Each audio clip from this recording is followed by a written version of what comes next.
Hello students, good morning everyone.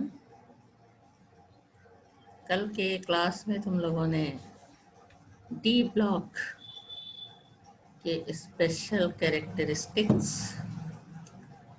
और जिसमें कि कलर कंपाउंड बनाना, उसके अलावा कॉम्प्लेक्स आयन बनाना और डिफरेंट ऑक्साइड हैलाइड्स, इस तरह के कंपाउंड किस तरह से बनते हैं और उनकी मैग्नेटिक और कलर्ड बनाने की, जो कलर्ड शो करने की प्रॉपर्टीज़ होती है, उन सब के बारे में पढ़ा था। आज हम उसके दो इम्पॉर्टेंट कंपाउंड हैं, पोटेशियम डाइक्रोमेट और पोटेशियम परमैंगनेट, जिनका आमतौर से लेबोरेटरी में काफ़ी तुम लोग यूज़ करते हो, प्रैक्टिकल में यूज़ है। तो उन कंपाउंड्स की डिटेल स्टडी यहाँ पे हम करेंगे। ये ट्रांजिशन मेटल के कंपाउंड है। पोटेशियम डाइक्रोमेट में क्रोमियम ट्रांजिशन मेटल है, जबकि पोटेशियम परमैंगनेट में कौन सा है, मैग्नीज ट्रांजिशन मेटल है।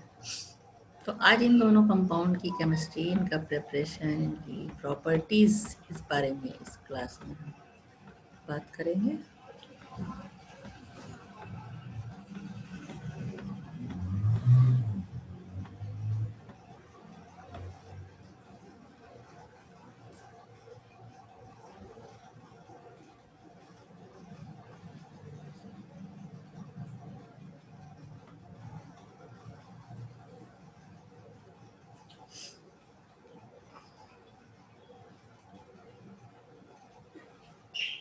जैसा अभी बताया है कि आज के क्लास का टॉपिक है compounds of D block elements. Mostly जो है ये दो कंपाउंड है, potassium dichromate and potassium permanganate.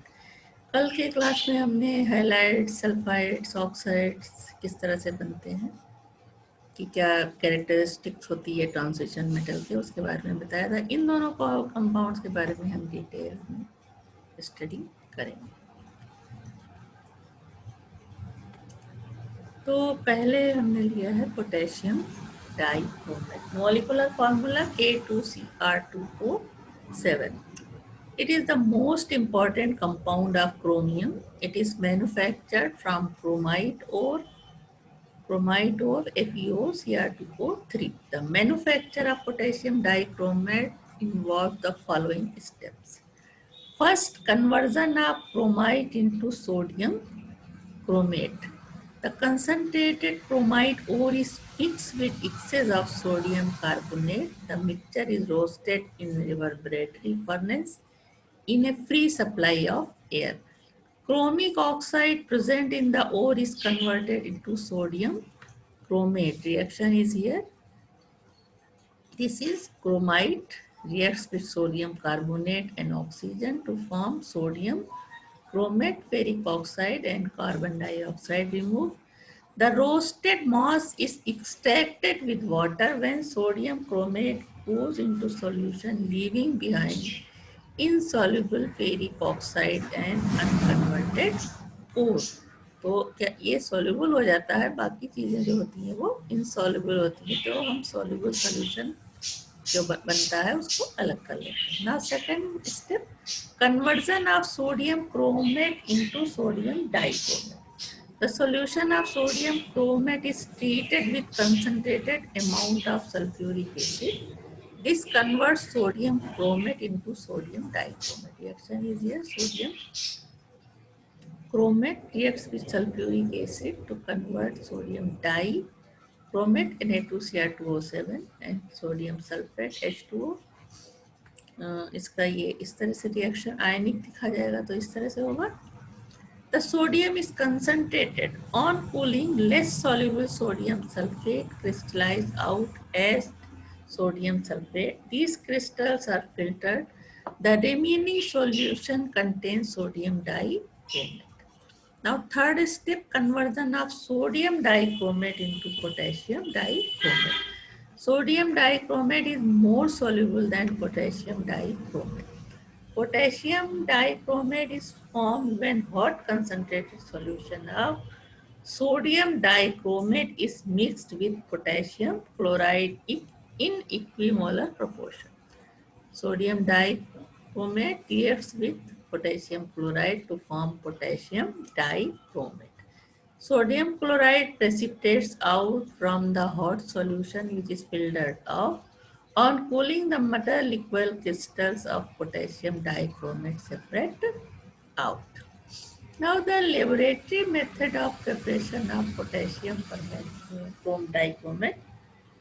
It is prepared by the action of concentrated sulfuric acid on potassium chromate. Potassium chromate reacts with sulfuric acid to form potassium dichromate and K2SO4. Now properties of potassium dichromate. Potassium dichromate laboratory में देखना it is an orange red crystalline compound it is moderately soluble in cold water but freely soluble in hot water. Its melting point is 669 Kelvin. On heating strongly it decomposes liberate oxygen. ये 2Cr2O7 heat करने पे potassium का chromate में change हो जाता है, उसके अलावा क्रोमिक ऑक्साइड और ऑक्सीजन बनता है. On heating with alkalis, it is converted to chromate. Color change from orange to yellow. On acidifying, the yellow color again change to orange.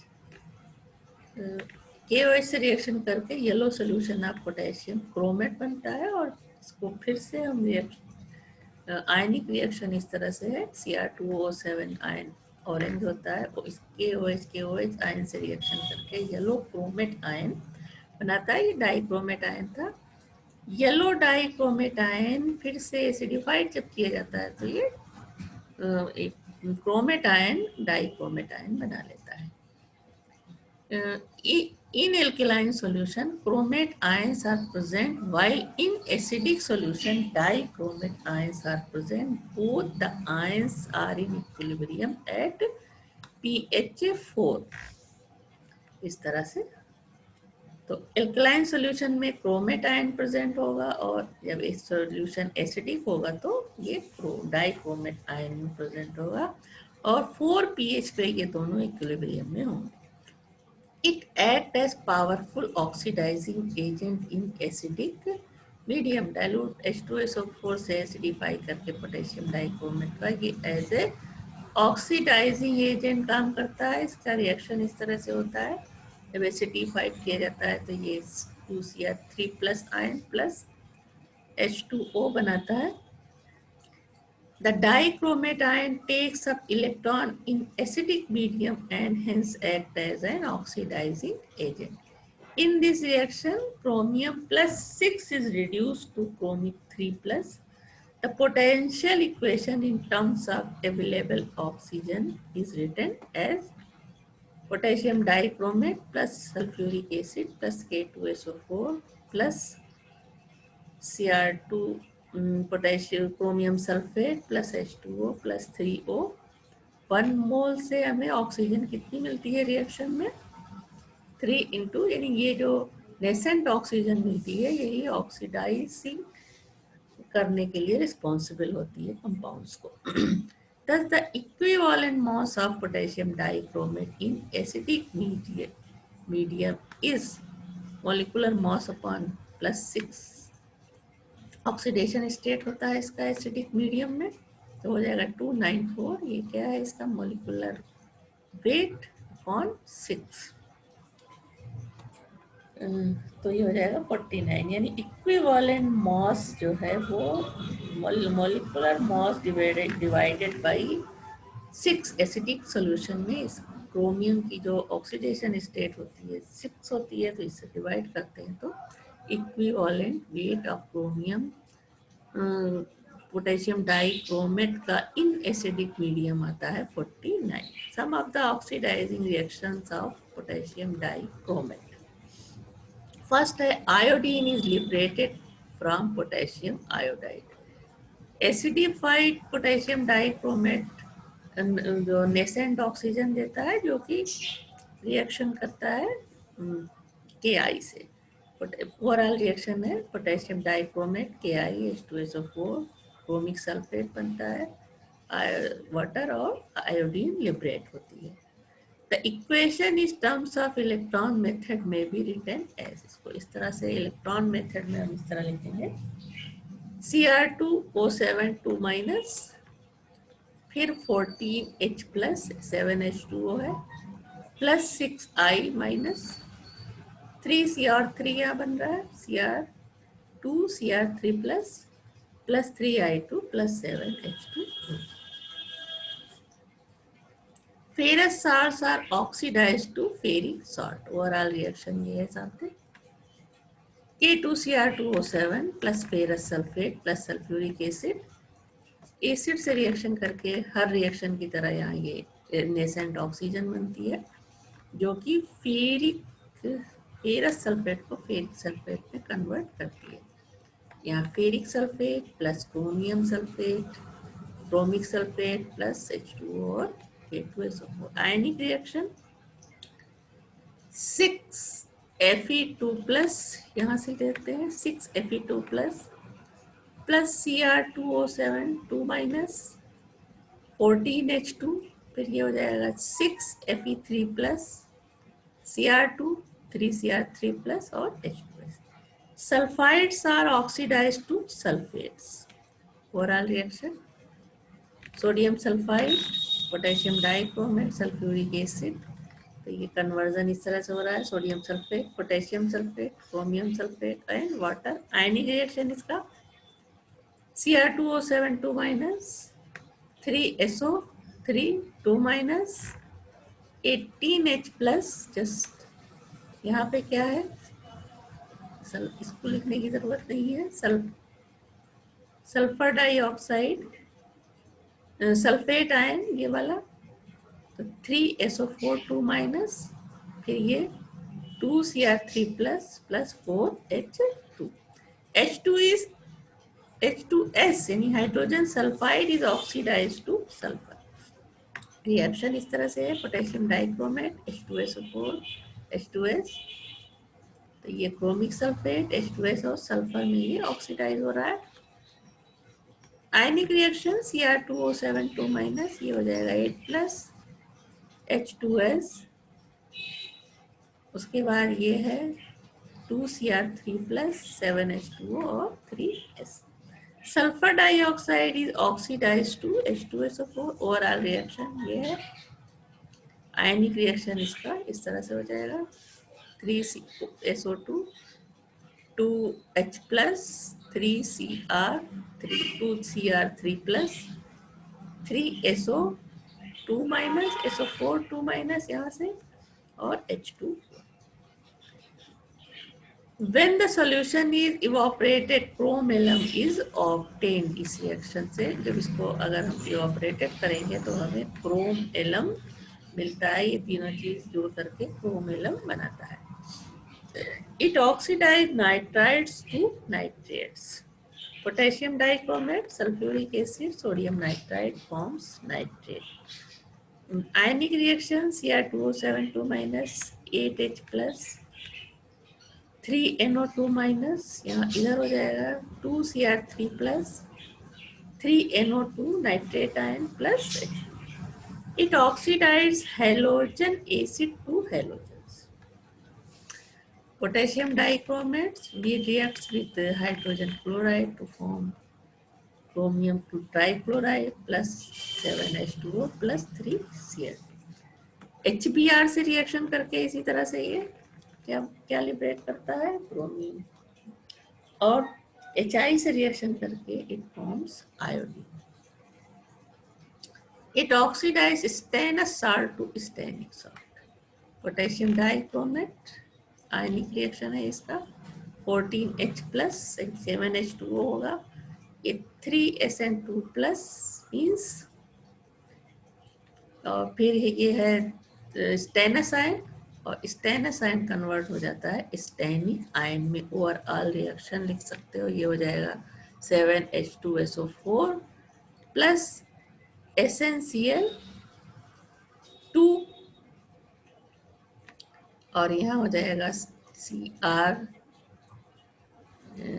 वाला तुम्हारा Cl3, ये हो जाएगा SnCl4, ये 7H2। कंप्लीट रिएक्शन लिख सकते हो, यहाँ पे आयनिक रिएक्शन दिया हुआ है। Ethyl alcohol is oxidised to acetaldehyde and acetic acid. Potassium dichromate reacts with H2, ये नेसेंट ऑक्सीजन दे रहा है। उसके बाद ओवरऑल रिएक्शन, एथिल अल्कोहल इस नेसेंट ऑक्सीजन से रिएक्शन करके एसेटल्डिहाइड बनाता है, और एसेटल्डिहाइड फिर इस नेसेंट हाइड्रोजन से रिएक्शन करके एसिटिक एसिड में कन्वर्ट हो जाता है। Now thiosulfate or oxidized potassium dichromate reacts with sulfuric acid and thiosulfate, convert हो जाएगा सल्फेट एंड सल्फर अलग होगी। Now chromyl chloride test, important test of chloride है ये। This is the test of chloride ion when a mixture of metal chloride ion and potassium dichromate is heated with concentrated sulfuric acid. Orange red vapors of chromyl chloride are evolved. Potassium dichromate sulphuric acid से reaction करके पहले क्या बना रहा है, CrO3 और H2O। NaClH2SO4 से reaction करके बनाता है सोडियम हाइड्रोजन सल्फेट। और ये जो CrO3 बना था, ये इस HCl से रिएक्शन करके क्रोमिल क्लोराइड गैस बनाता है। ओवरऑल रिएक्शन ये है, potassium dichromate sulphuric acid NaCl इसको हीट करते हैं तो sodium hydrogen sulphate, potassium hydrogen sulphate और क्रोमिल क्लोराइड वेपर्स बनते हैं। When chromyl chloride vapors are passed through NaOH solution, yellow color solution is obtained. ये जो येलो कलर, जो तुम्हारी ऑरेंज कलर की क्रोमिल क्लोराइड गैस को अगर हम इसको पास करते हैं कहाँ, NaOH में, तो yellow solution of sodium chromate form होता है, जिसका रिएक्शन ये है। Now chlorides of silver, mercury, Pb and Sn do not give this test. Acidified potassium dichromate solution reacts with hydrogen peroxide to give deep blue color due to formation of CrO5, chromium pentoxide. It is unstable and blue color fades away gradually due to formation of chromic sulfate. Overall reaction ये है। Potassium dichromate important reaction है ये, sulphuric acid और hydrogen peroxide से reaction करके 2CrO5 plus K2SO4 5H2O बनाता है। यहाँ पे H2O2 टूट करके नेसेंट ऑक्सीजन देती है। अब ये 4CrO5 सल्फ्यूरिक एसिड से रिएक्शन करके क्रोमिक सल्फेट और ऑक्सीजन प्रोड्यूस करता है। CrO5 peroxide of chromium is represented as, इसका इस तरह से स्ट्रक्चर होता है CrO5 का। In less acidic solution, potassium dichromate and H2O2 give salt which is violet color due to formation of KCrO2OH type compound. In alkaline medium, a red brown compound, that is K3Cr O2 is formed. Now, structure of chromate and dichromate ion. Chromate ion Cr2O4 होता है, structure इसका इस तरह से है, C3O इस तरह से जुड़े हुए हैं। इन dichromate 2 tetrahedrals sharing 1 oxygen atom at 1 corner are present. Dichromate ion का स्ट्रक्चर इस तरह से है, 2 क्रोमियम ऑक्सीजन के साथ इस तरह से 120 एंगल पे, बाकी 3 ऑक्सीजन एक क्रोमियम से जुड़े हैं। चार्ज पूरे पे क्या है, -2। In chromate ion, Cr is sp3 hybridized and all the CrO bond are equivalent. In dichromate ion, the 2 CrO bond which share an oxygen atom at one common vertex of 2 heteral units are. Cr2O7 का structure इस तरह से होता है, sp3 hybridised है, दोनों chromium atom और इस तरह से ये 4 ऑक्सीजन से इस तरह से जुड़े हुए हैं। In chromate and dichromate ions, Cr4 has D0 configuration. The yellow color of chromate ion and orange color of dichromate ions are not due to DD transition. The colors are due to change transfer from oxygen atom to metal atom. This is a momentary transfer and reduce the oxidation of chromium from +6 to +5. Now uses of potassium dichromate.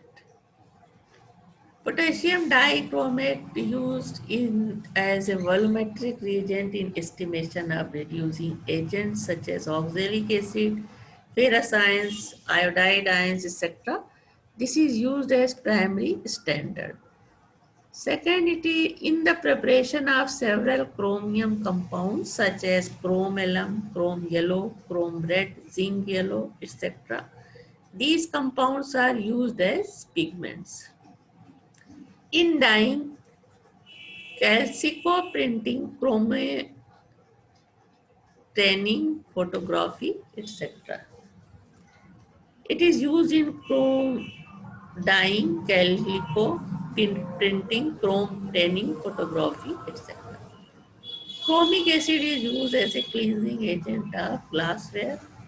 It is used in organic chemistry as an oxidizing agent, and potassium dichromate used as a laboratory reagent, especially for the test of chloride and sulfide, especially chromyl chloride test. Second important compound of transition metal is potassium permanganate, formula KMnO4. Dark pink colour का होता है ये, इसको लाल दवा भी अक्सर लोग कहते हैं, जबकि इसका कलर डार्क पिंक होता है. This is the most important and well-known compound of manganese. It is prepared from the pyrolusite mineral, that is MnO2. The preparation involves two steps. First, conversion of manganese dioxide into potassium magnate.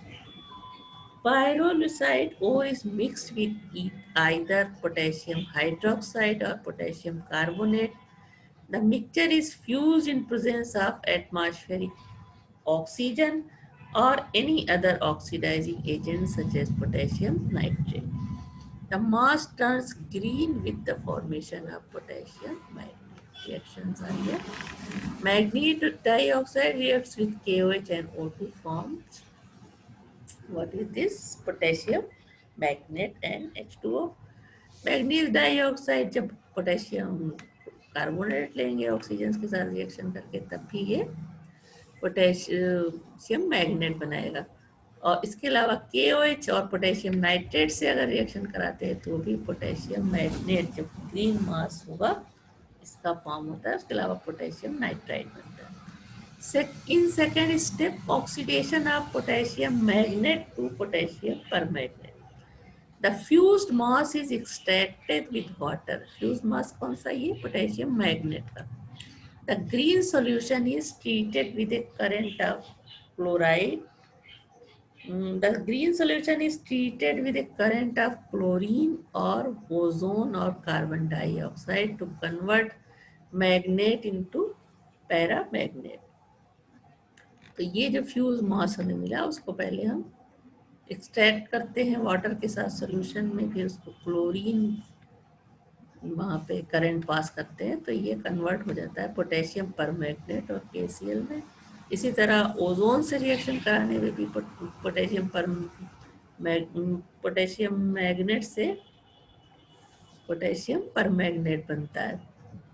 और जब carbon dioxide से reaction कराएंगे तो उसी तरह से potassium magnet potassium परमैग्नेट में convert हो जाता है. KMnO4 plus MnO2 plus K2CO3. The conversion by carbon dioxide is uneconomical as 1/3 of the magnet is again converted into manganese dioxide. तो ये रिएक्शन ज़्यादा applicable नहीं है. Nowadays, the conversion of magnet into paramagnet is done electrolytically. It is electrolyzed between iron cathode and nickel anode. Dilute alkali solution is taken in a cathodic compartment and potassium magnet solution is taken in the anodic compartment. Both the compartments are separated by a diaphragm. On passing current, the oxygen evolved at anode and oxidized magnet to paramagnet. At anode क्या reaction होता है? Potassium magnet reacts with H2O plus O. It forms potassium permanganate and KOH. यहाँ पे आयनिक reaction किस तरह से है? Manganate ion convert हो जाता है परमैग्नेट आयन में। इस तरह से एट कैथोड हाइड्रोजन 2 इलेक्ट्रॉन लेकर के हाइड्रोजन आयन 2 इलेक्ट्रॉन लेकर हाइड्रोजन में कन्वर्ट हो जाता है। The anodic solution is concentrated under controlled condition when crystals of potassium permanganate are obtained. इस तरह से in the laboratory, a manganese iron salt is oxidized by peroxodisulfate to permanganate. इस तरह से इसका रिएक्शन होगा। ऑक्सीडाइज करते हैं इसको peroxodisulfate के साथ, तो ये कन्वर्ट हो जाता है मैग्नेट परमैग्नेट आयन में। Now properties of potassium permanganate. Potassium permanganate is a purple colored crystalline compound. जो कलर यहाँ पे ये लाइनिंग दिख रही है इसी कलर का होता है potassium permanganate. It is fairly soluble in cold water and hot water. The solubility in hot water is, however, more. It melts at 250 degrees centigrade. Potassium permanganate, when heated strongly, it decomposes magnet, potassium magnet, manganese dioxide, and evolving oxygen. At red heat, potassium magnet further decomposes into potassium magnite. This is potassium magnite. Heat करने पे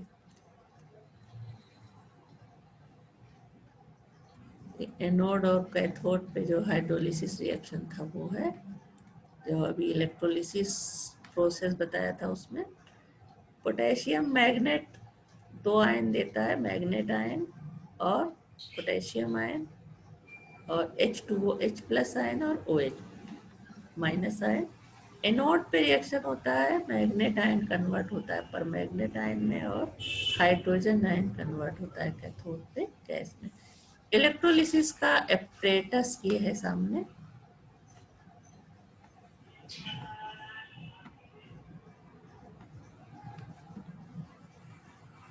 इस तरह से होता है ये KMnO4 solution यहाँ से बाहर होता है।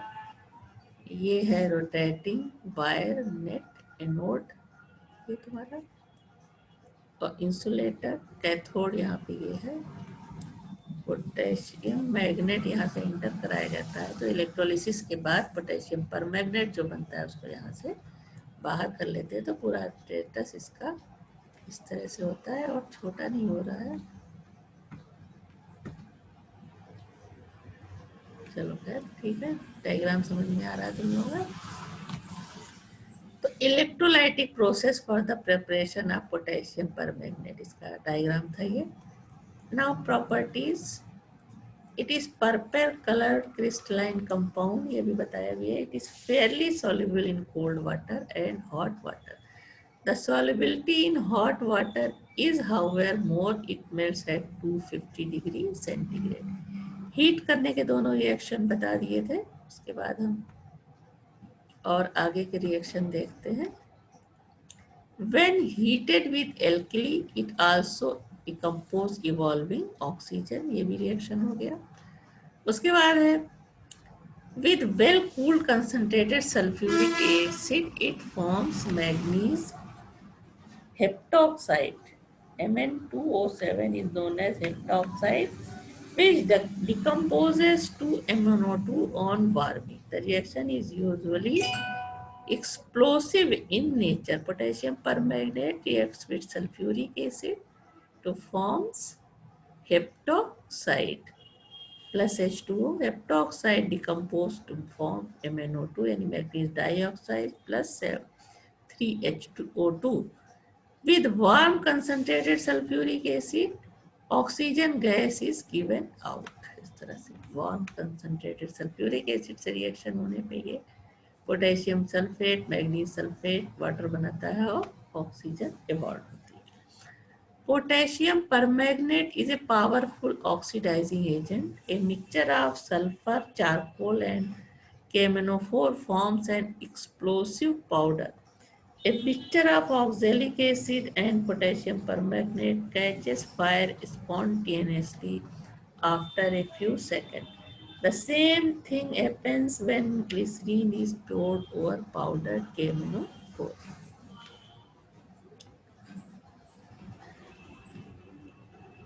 Potassium permanganate acts as an oxidizing agent in alkaline, neutral or acidic solution.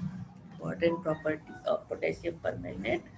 तो पहले हम इनका एक्शन इन एल्कलाइन सॉल्यूशन में देखेंगे. Potassium permanganate is first reduce to manganate and then to insoluble manganese dioxide. Color changes first from purple to green and finally it becomes colorless. However, brownish precipitate is formed. Overall reaction ये है. Potassium परमैग्नेट KOH से reaction करके magnet में convert होता है और ये nascent oxygen देता है, और मैग्नेट H2O से रिएक्शन करके मैग्नीज डाइऑक्साइड KOH और इनेसेंट ऑक्सीजन देता है. अब ये रिएक्शन KMnO4 एल्कलाइन सॉल्यूशन में मैग्नीज डाइऑक्साइड KOH और नेसेंट ऑक्सीजन बनाता है. आयनिक रिएक्शन इसका इस तरह से होता है. इन न्यूट्रल सॉल्यूशन MnO2 ये क्या था, इन एल्कलाइन सॉल्यूशन, दूसरा in neutral solution. MnO2 is formed, brownish precipitate is present. Potassium permanganate in neutral solution H2O से रिएक्शन करके मैग्नीज डाइऑक्साइड, डिसेंट ऑक्सीजन और मैग्नेट आयन रिएक्ट करता है. इसका MnO2 2OH माइनस और डिसेंट ऑक्सीजन बनाता है. आयनिक रिएक्शन इसका यहाँ पे इस तरह से होता है. तो दोनों के में डिफरेंस देखो. इन एल्कलाइन इस तरह से होता है आयनिक रिएक्शन, और इन न्यूट्रल सॉल्यूशन में किस तरह का रिएक्शन होता है, कोई डिफरेंस. OH आयन बन रहा है. In acidic solution in presence of dilute sulphuric acid Magnus sulphate is form. The solution becomes colourless. Sulphuric acid की प्रेजेंस में मैग्नस सल्फेट बनता है और नेसेंट ऑक्सीजन देता है, जो और इधर मैग्नेट आयन हाइड्रोजन से आयन से रिएक्शन करके नेसेंट ऑक्सीजन देता है. और आयनिक रिएक्शन इस तरह से होगा. 8H+ 5 इलेक्ट्रॉन न्यूट्रलाइज कर दिए पूरा. उसके बाद इधर Mn2 + 4H2O. This medium is used in quantitative estimation. The equivalent mass of KMnO4 in acidic medium is molecular mass upon 5. यहाँ इसकी ऑक्सीडेशन स्टेट में 5 का डिफरेंस होता है. ऑक्सीडेशन स्टेट यहाँ इसकी +2 है और यहाँ पे +7 हो जाती है मैग्नीज की. तो इन acidic medium molecular equivalent mass of KMnO4 is molar mass upon 5 होता है. The oxidation reaction of acidified KMnO4 is catalyzed by Mn second ion. Important oxidation reactions of KMnO4. Ferrous sulphate से reaction करके ये इसको ferric sulphate में oxidise कर देता है. ओवरऑल रिएक्शन ये है, और इसका आयनिक रिएक्शन नीचे दिया हुआ है. Iodine is evolve from potassium iodide. Potassium iodide से रिएक्शन पोटेशियम परमैग्नेट का होता है इन एसिडिक सॉल्यूशन. तो potassium sulphate, manganese sulphate, iodine liberate होती है. आयनिक रिएक्शन इसका ये सामने है तुम्हारे, इस तरह से ये दिया हुआ है. उसके बाद है H2S is oxidised two sulphur. H2S का रिएक्शन होता है एसिडिफाइड KMnO4 के साथ. ओवरऑल रिएक्शन ये है पोटेशियम सल्फेट, मैग्नीज सल्फेट और सल्फर में ये ऑक्सीडाइज्ड हो जाता है। क्या? H2S। आयनिक रिएक्शन इसका ये सामने है तुम्हारे, 2MnO4 minus 5H2S plus 6H plus, फिर 2Mn2 plus plus 8H2O plus 5S। Now sulphur dioxide और sulphide are oxidized to sulfuric acid or sulfate. KMnO4 sulphuric acid overall reaction है, सल्फर डाइऑक्साइड से reaction होता है तो Magnus sulphate, और इसको ये कन्वर्ट कर देता है सल्फ्यूरिक एसिड में। 2 स्टेप में रिएक्शन है। पहले ये नेसेंट ऑक्सीजन यहाँ बनती है KMnO4 और सल्फ्यूरिक एसिड के रिएक्शन से, और ये रिएक्शन सल्फर डाइऑक्साइड से होता है और ये बनता है सल्फ्यूरिक एसिड। आयनिक रिएक्शन नीचे सामने दिया हुआ है ये वाला। उसके बाद है potassium permanganate reacts with sulphuric acid, यानी acidified potassium permanganate reacts with sodium sulphide to form sodium sulfate and magnus sulfate. Nitrites are oxidized to nitrates.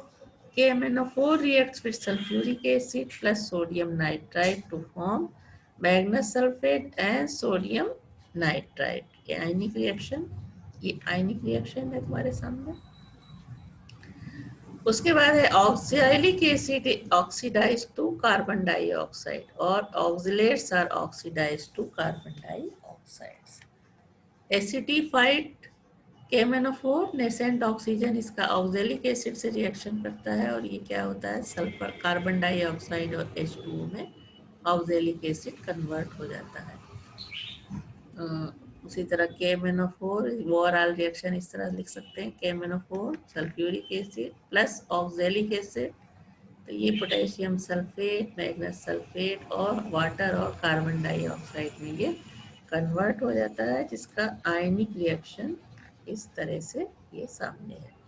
Now arsenite are oxidize to arsenates. आर्से sodium arsenite reacts with acidified KMnO4 to forms sodium arsenate 5Na3ASO4.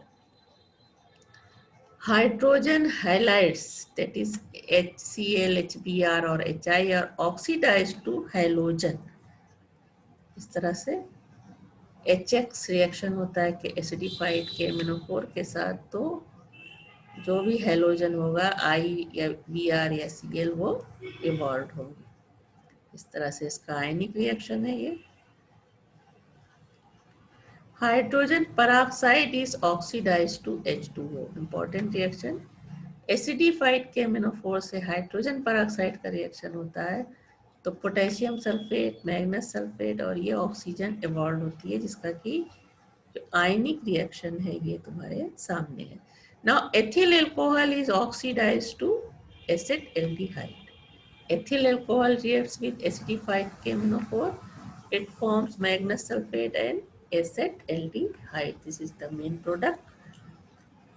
In neutral medium, ये acidified medium थे जितने reaction थे, अब in neutral medium ना acid यहाँ है ना बेस है। KMnO4 H2S is oxidized to sulfur. KMnO4 reacts with sulfuric H2S, forms KOH, MnO2, H2O and sulphur में इसको ऑक्सीडाइज कर देता है। इसका आयनिक रिएक्शन ये है तुम्हारे सामने यहाँ पे।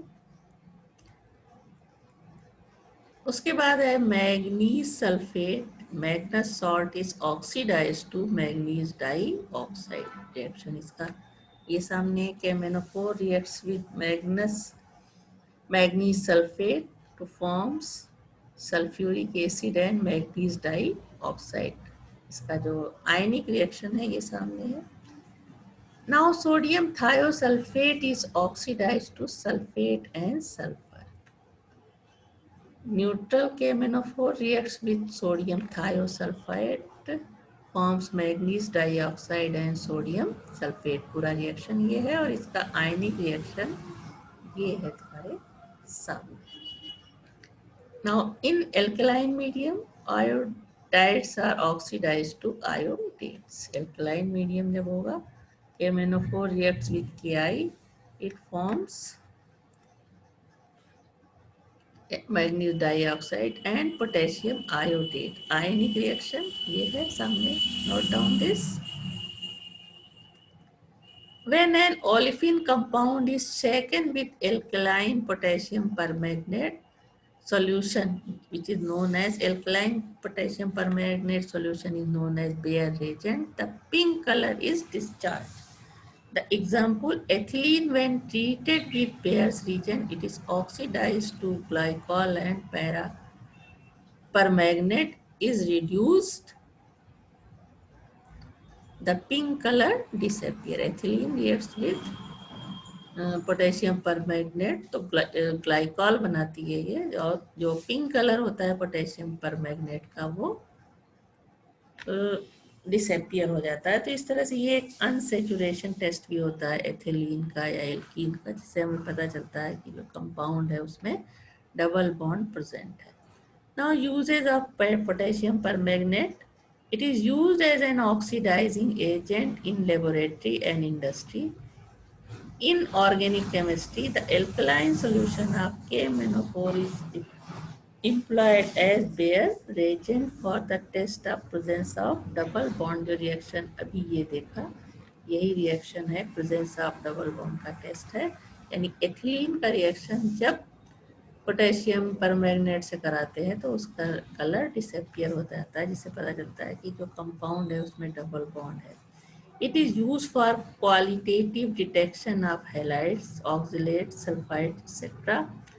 It is a common volumetric reagent for the estimation of ferrous salt, oxalates, iodides, and hydrogen peroxide. However, it is not a primary standard. Its solutions are first standardized before use, as it is difficult to obtain in its pure state. Potassium permanganate is widely used as a disinfectant and germicide. A very dilute solution of potassium permanganate is employed for washing wounds and gargling for mouth sores. It is also used for purifying well water. Now, structure of potassium permanganate. In permanganate, iron manganese undergoes sp3 hybridization. तो इसका structure इस तरह से होता है. That is tetrahedral configuration result. 4 oxygen atoms are present on the 4 species of the tetrahedral. तो परमैग्नेट ion की structure इस तरह से होती है. मैग्नीज आयन sp3 हाइब्रिडाइज है और 4 कार्बन पे ये ऑक्सीजन इस तरह से 3 डबल बॉन्ड से और 1 सिंगल बॉन्ड से जुड़ा हुआ है.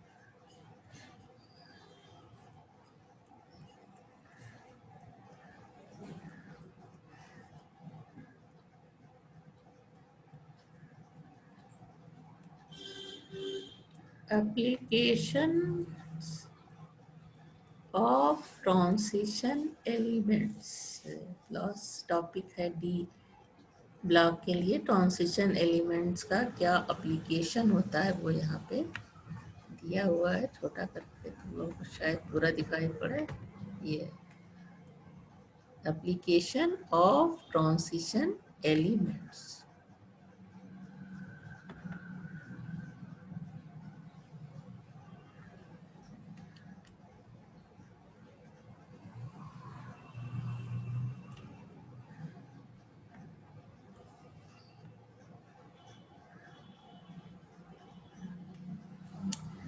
The D block elements includes the most common metal used in construction and manufacturing. Iron metals that are used for their beauty, gold, silver and platinum metals used in coins, nickel, copper and metals used in modern technology, that is titanium. Copper, silver, gold and iron were known and used in early civilization.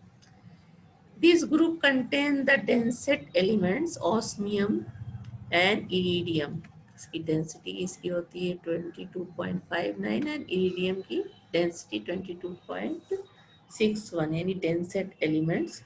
The metal with the highest and lowest melting points highest melting point tungsten का होता है 3683 and lowest melting point mercury का होता है 234.1 Kelvin. The radioactive elements such as technetium and 10 members of seventh periods.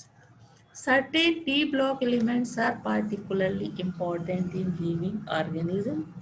Iron and transition element is present in the largest quantity in the human body.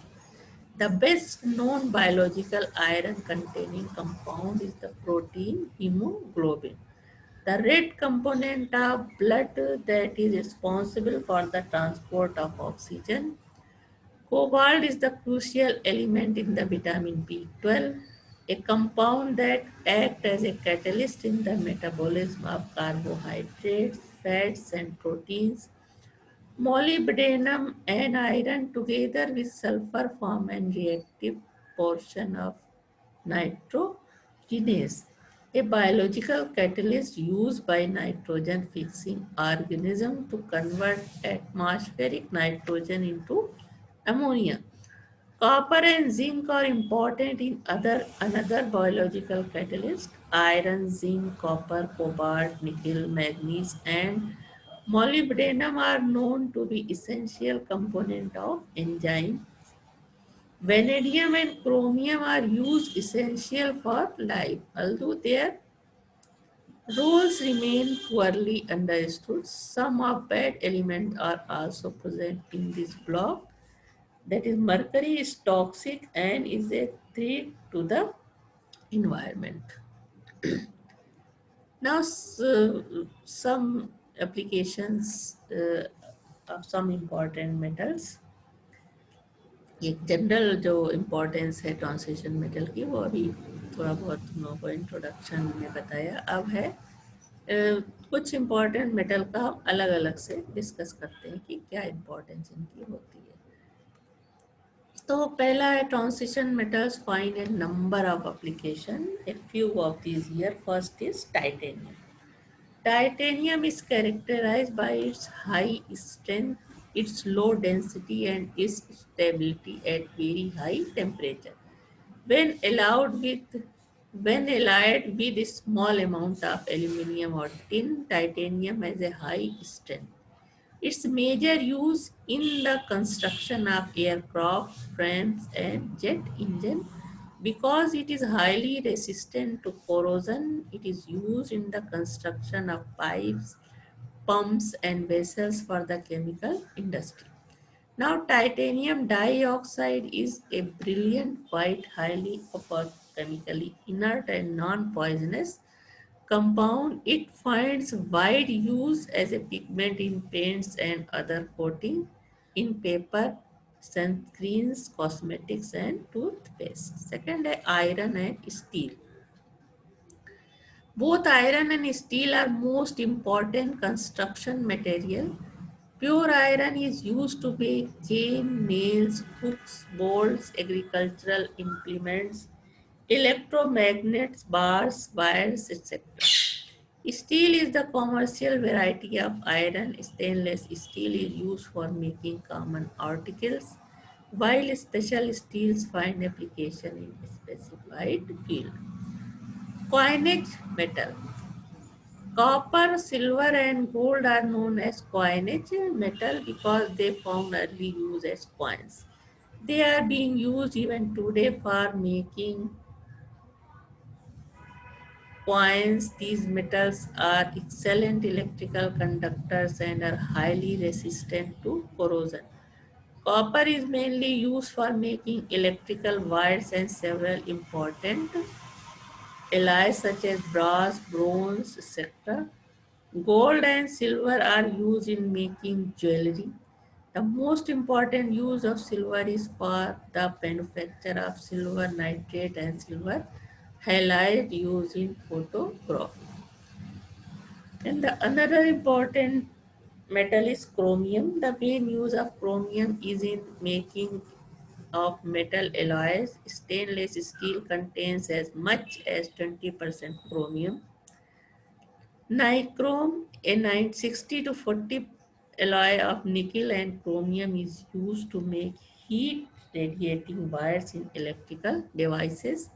Chromium compounds have been used as pigment in paints and other coatings. Zinc and mercury. Most of the world's zinc output is used to prevent the corrosion of iron by depositing a thin film of zinc on iron sulfate. Zinc is also combined with copper and tin to make brass and bronze. Large amount of zinc are used to make several types of batteries. Zinc oxide is most important zinc compound. The compound is used in vulcanization of rubber as a white pigment in paint, cosmetics, and photocopy paper. Mercury is used in thermometer, barometers, gas pressure regulators, electrical switches, and electrode. It is an important component of street lamp and fluorescent lights. It is used in extraction of silver and gold. Now, platinum metal. Most important use of platinum metal is for catalysis, the largest single use in automobile catalytic converters. These elements catalyze a wide variety of reactions in chemical and petroleum industry. तो इस तरह से तुम लोगों ने कुछ compound और transition metal की स्पेशली इम्पोर्टेंस इस चैप्टर में पढ़ी। तो वो लग तो तुम लोगों की डी ब्लॉक की स्टडी कंप्लीट हुई और अब हम अगले क्लास में एफ ब्लॉक के बारे में डिस्कस करेंगे।